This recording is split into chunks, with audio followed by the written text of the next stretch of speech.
नमस्कार दोस्तों, कैसे आप सब। आप सभी ने कक्षा 11 में अध्याय 16 में भाग 2 तक देखा। भाग 2 में मैंने आपको मनुष्यों में अन्य जंतुओं के लिए पोषक तत्व के बारे में बताया था। अब उसके आगे के टॉपिक्स के अंतर्गत हम भाग 3 में पढ़ेंगे। आगे का टॉपिक है विटामिन। हम समझेंगे कि विटामिन क्या होता है, कितने प्रकार के होते हैं, कौन कौन से विटामिन का क्या उपयोग है, इनके बारे में हम भाग 3 के अंतर्गत पढ़ेंगे। ठीक है। विटामिन क्या होते हैं? तो विटामिन सरल कार्बनिक यौगिक होते हैं जिनकी बहुत कम मात्रा ही हमारे शरीर के लिए आवश्यक होता है।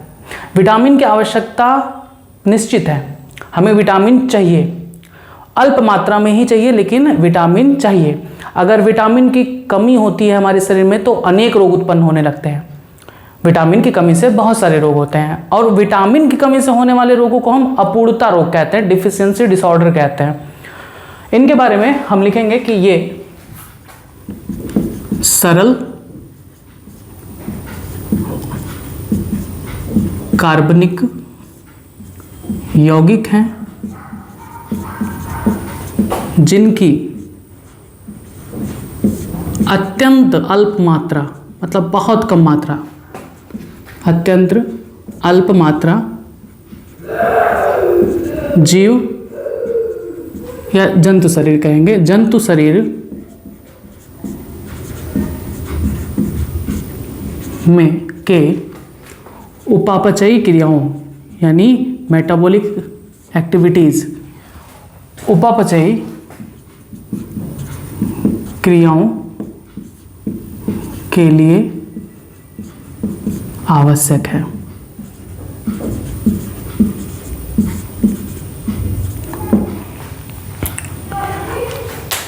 विटामिन हमें बहुत अल्प मात्रा में जरूरी होता है। विटामिन की कमी से अनेक रोग उत्पन्न होते हैं, अनेक रोग उत्पन्न होते हैं जिन्हें अपूर्णता रोग कहते हैं। याद रखेंगे, विटामिन की कमी से होने वाले रोगों को क्या कहते हैं? अपूर्णता रोग या डेफिशिएंसी डिसऑर्डर। डेफिशिएंसी डिसऑर्डर कहते हैं।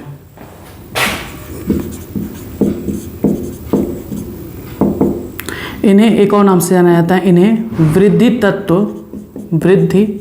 तत्व या ग्रोथ फैक्टर भी कहा जाता है। ग्रोथ फैक्टर भी कहा जाता है।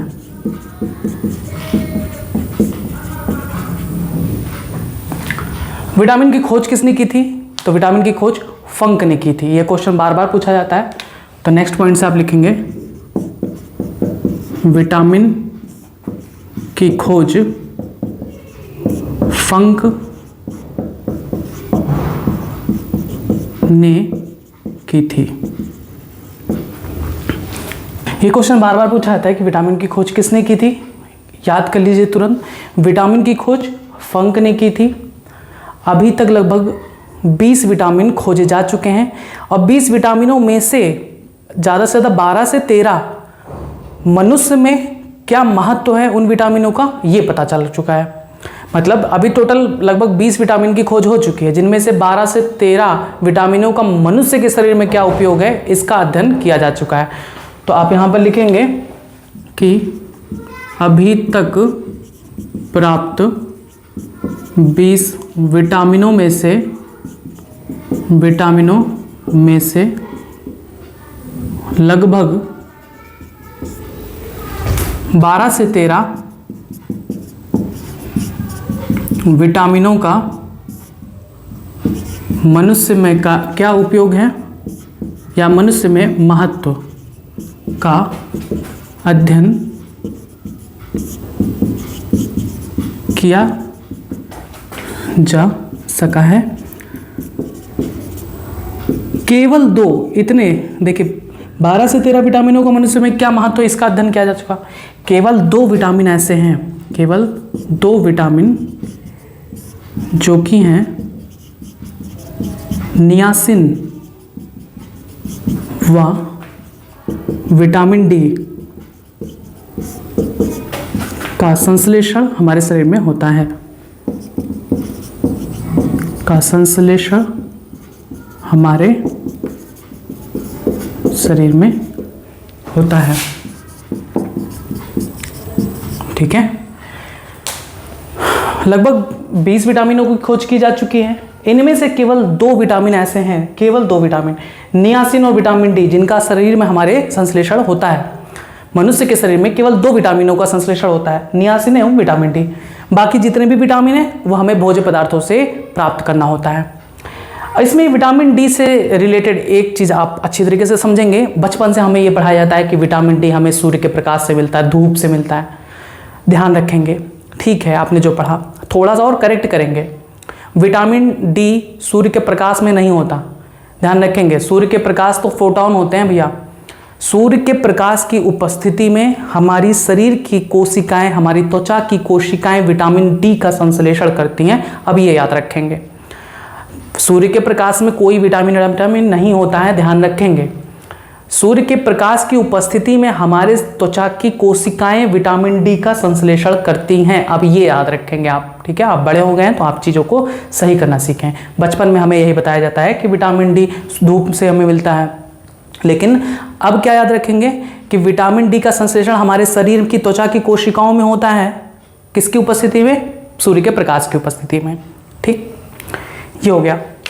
आप लिख सकते हैं बाकी विटामिन हमें भोजन से प्राप्त होते हैं।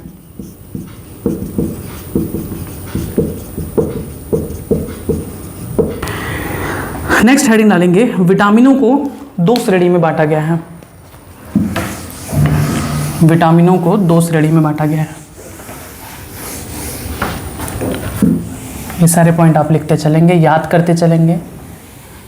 बहुत ज़्यादा विटामिन की मात्रा हमारे शरीर को नहीं चाहिए, लेकिन अल्प मात्रा में, थोड़ी मात्रा में चाहिए, मिलीग्राम में चाहिए, लेकिन चाहिए ज़रूर। अगर नहीं मिलेगा तो उससे, उसकी कमी से रोग उत्पन्न होगा।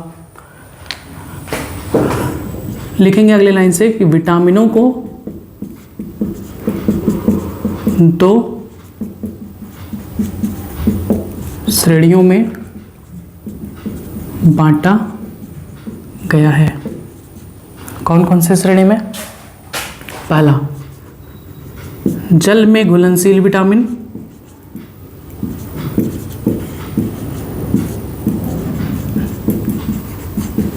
दूसरा वसा में घुलनशील विटामिन,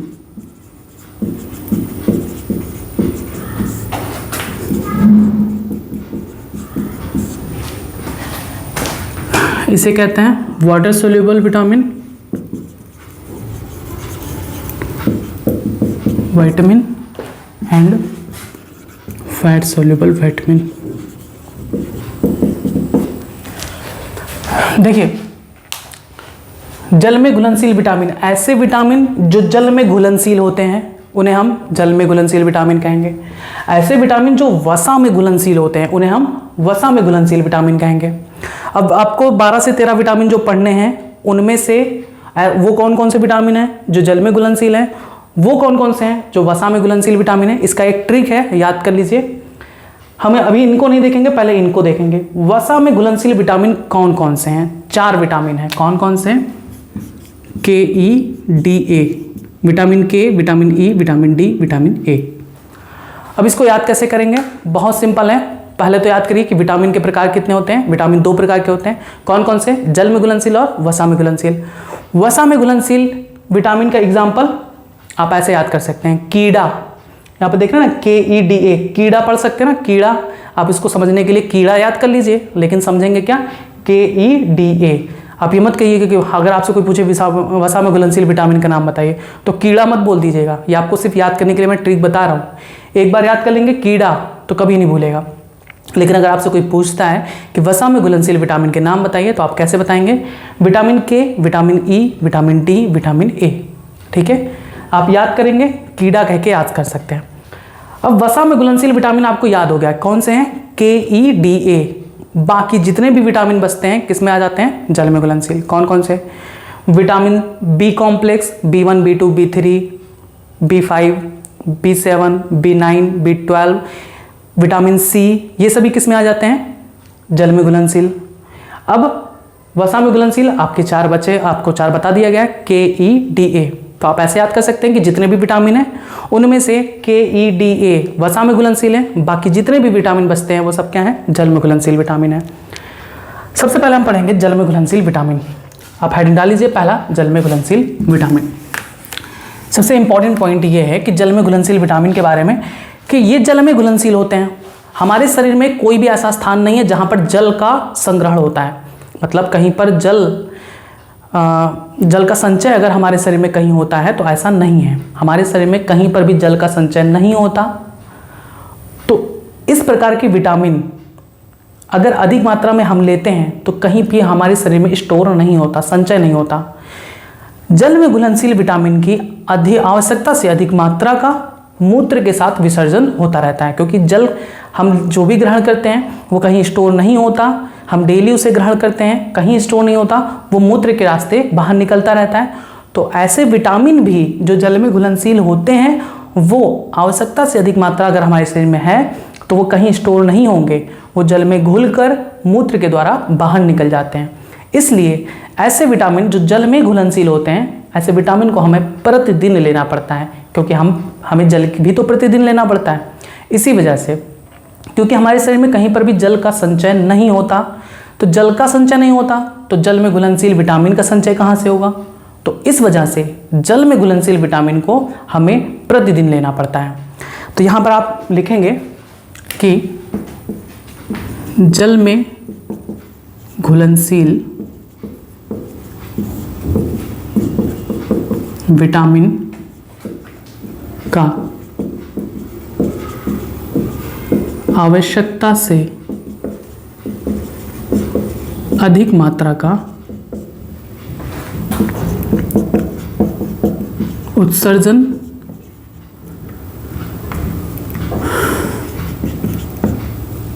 आवश्यकता से अधिक मात्रा का उत्सर्जन मूत्र के साथ होता रहता है।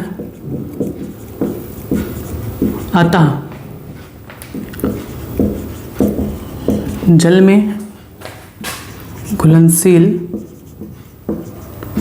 विटामिन को हमें प्रतिदिन ग्रहण करना होता है।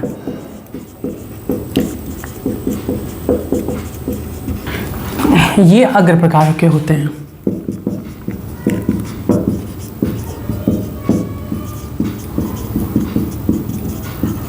कौन कौन से? पहला vitamin B complex, B complex, vitamin B complex. Vitamin B complex के अंदर बहुत सारे विटामिन आते हैं। Vitamin B1, B2, B3, B5, B6, B7, B9, B12, ये सारे जो विटामिन आते हैं वो विटामिन बी कॉम्प्लेक्स के अंतर्गत आते हैं, क्योंकि ये जो विटामिन होते हैं वो नाइट्रोजन युक्त होते हैं। तो लिखेंगे ये नाइट्रोजन युक्त विटामिनों का समूह है जो सह एंजाइम के रूप में, सह एंजाइम के रूप में उपापचय में भाग लेता है।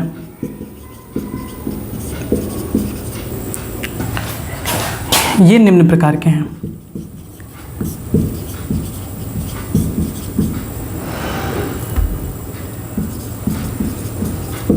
सबसे पहले हम पढ़ेंगे विटामिन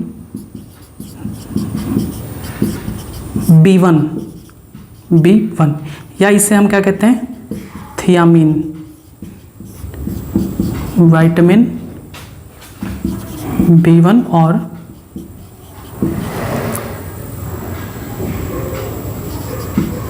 थियामिन।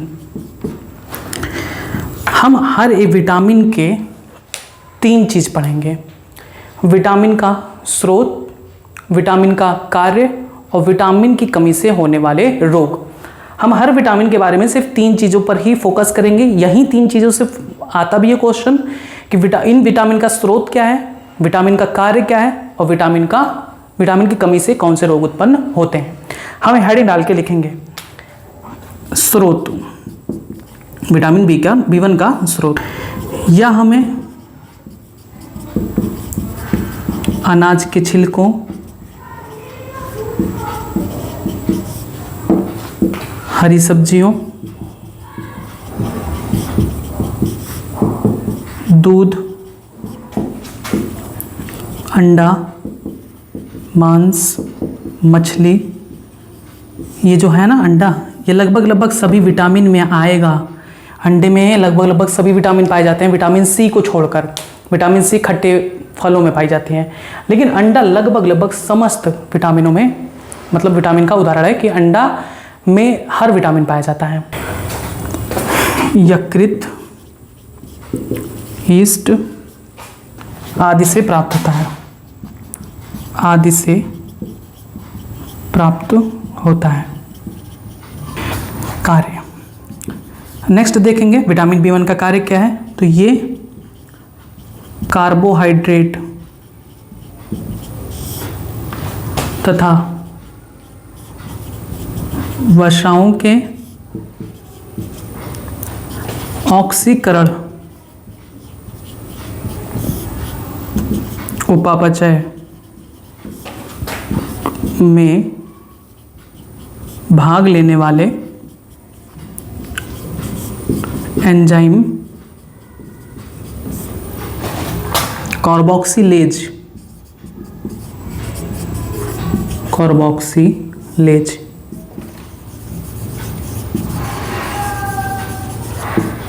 के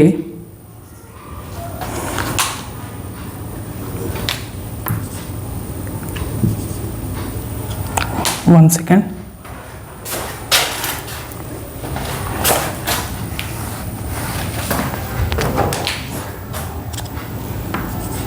के सह एंजाइम का कार्य करता है। यह तंत्रिकाओं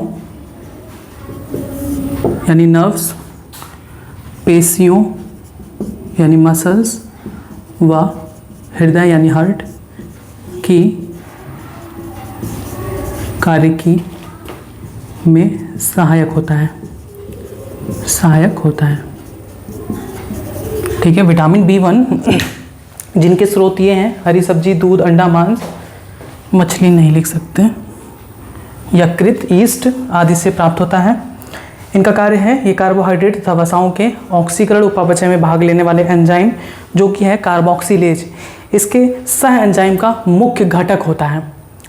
और ये तंत्रिकाओं यानी नर्व्स, पेशियों यानी मसल्स और हृदय यानी हार्ट के कार्यों में सहायक होता है। ये हो गया पहला विटामिन B1 या थियामिन। अब हम देखते हैं दूसरा विटामिन, नहीं अभी इसमें 2 ही हेडिंग हुआ है, स्रोत और कार्य। अभी एक हेडिंग बचा हुआ है, कमी से रोग। चलिए देखते हैं विटामिन B1 की कमी से कौन कौन से रोग होते हैं।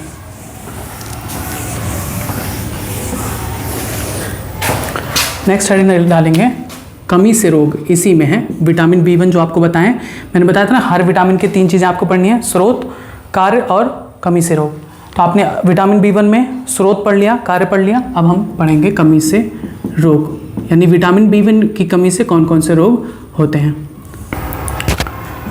विटामिन B1 की कमी से, विटामिन B1 की कमी से बेरी रोग हो जाता है। ये आप छोटे में रहे होंगे तभी से पढ़ते होंगे। B1 की कमी से बेरी नामक रोग हो जाता है।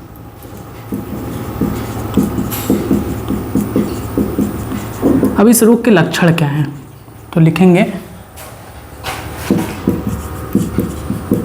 विटामिन B1 की कमी से ऊतक एवं रुधिर में पायरुविक अम्ल का जमाव होने लगता है। पायरुविक अम्ल यानी पायरुविक एसिड, जमाव होने लगता है, जिससे हृदय पेशियां कमज़ोर हो जाती हैं। हृदय पेशियां कमज़ोर हो जाती हैं, साथ ही साथ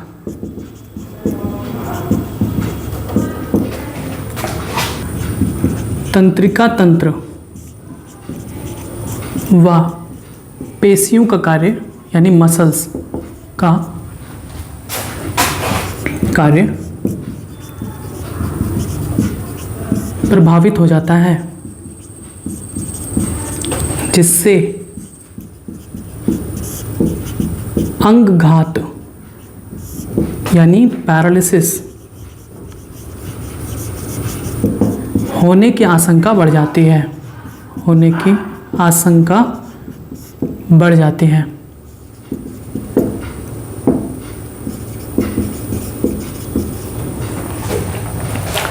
ध्यान देंगे, आप याद करते चलेंगे। विटामिन B1 की कमी से जो रोग होता है उसका नाम तो है बेरी-बेरी। इस रोग में होता क्या है कि ऊतक में और रुधिर में पायरुविक एसिड का जमाव होने लगता है, जिससे हृदय पेशियां कमज़ोर हो जाती हैं।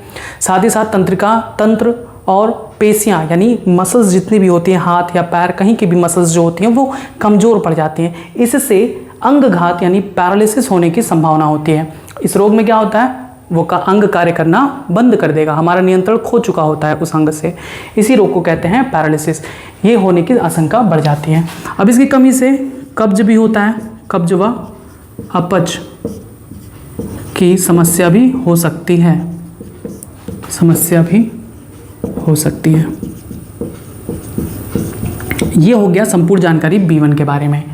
ठीक, B1 का स्रोत क्या होता है, B1 का कार्य क्या है, कार्बोहाइड्रेट और वसाओं के ऑक्सीकरण उपापचय में जो सहायक एंजाइम होता है कार्बोक्सिलेज, उसके सह एंजाइम का मुख्य घटक होता है विटामिन B1। इनकी कमी से बेरी-बेरी रोग हो जाता है। और बेरी-बेरी रोग में क्या होता है, ऊतक और रुधिर में पायरुविक एसिड के डिपोजिशन यानी जमाव से हृदय पेशियां कमज़ोर पड़ जाती हैं, तंत्रिका तंत्र भी कमज़ोर पड़ जाता है, साथ ही साथ और भी मसल्स वीक पड़ जाते हैं, जिससे अंगघात यानी पैरालिसिस होने की संभावना होती है। ये हो गया एक विटामिन के बारे में, विटामिन B1। आइए देखते हैं दूसरा विटामिन।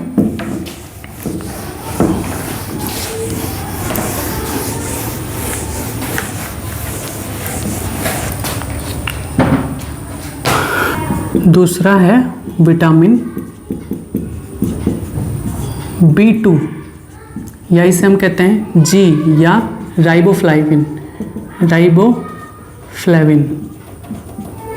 सभी के सभी विटामिन इंपॉर्टेंट होते हैं। उनकी अल्प मात्रा शरीर को हर हाल में चाहिए, नहीं मिलेगा तो कमी से रोग उत्पन्न होंगे, जैसा कि मैं आपको बता रहा हूँ। इसे हम B2 कहते हैं, या इसे विटामिन G भी कहा जाता है, या इसे हम राइबोफ्लाविन भी कहते हैं। सबसे पहले हम देखेंगे इनका स्रोत। ये अंडा, दूध, यकृत, यीस्ट, हरे पत्तों वाली सब्जी,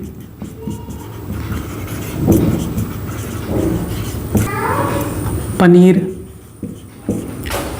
व दालों में प्रचुरता से पाई जाती हैं। प्रचुरता से पाई जाती हैं। अब हम देखेंगे इनका कार्य। यह कोशिकीय श्वसन यानी सेलुलर रेस्पिरेशन में भाग लेने वाले सह एंजाइमों, कौन कौन से सह एंजाइम, दो होते हैं, FMN व FAD का प्रमुख घटक होता है, घटक है। यह शरीर की वृद्धि एवं स्वास्थ्य के लिए आवश्यक होता है।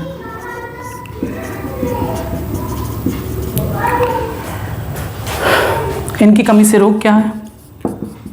नेक्स्ट हेडिंग डालेंगे कमी से रोग, तो लिखेंगे इनकी कमी से कीलोसिस रोग हो जाता है। कीलोसिस रोग हो जाता है, जिनका लक्षण है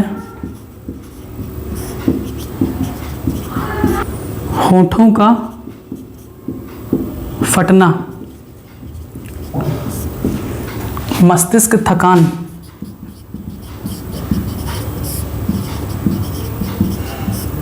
व स्मृति क्षीणता, मतलब मेमोरी लॉस।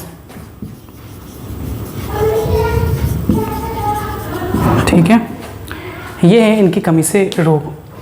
देखिए विटामिन B2 जिसे हम जी या राइबोफ्लाविन कहते हैं, बहुत महत्वपूर्ण विटामिन है, ये भी है। वैसे तो सभी विटामिन महत्वपूर्ण हैं, उसमें कुछ भी डाउट नहीं है। इनका स्रोत क्या है? अंडा, दूध, यकृत, यीस्ट, हरे पत्तों वाली सब्जी, पनीर और दाल में ये बहुत प्रचुर मात्रा में पाए जाते हैं।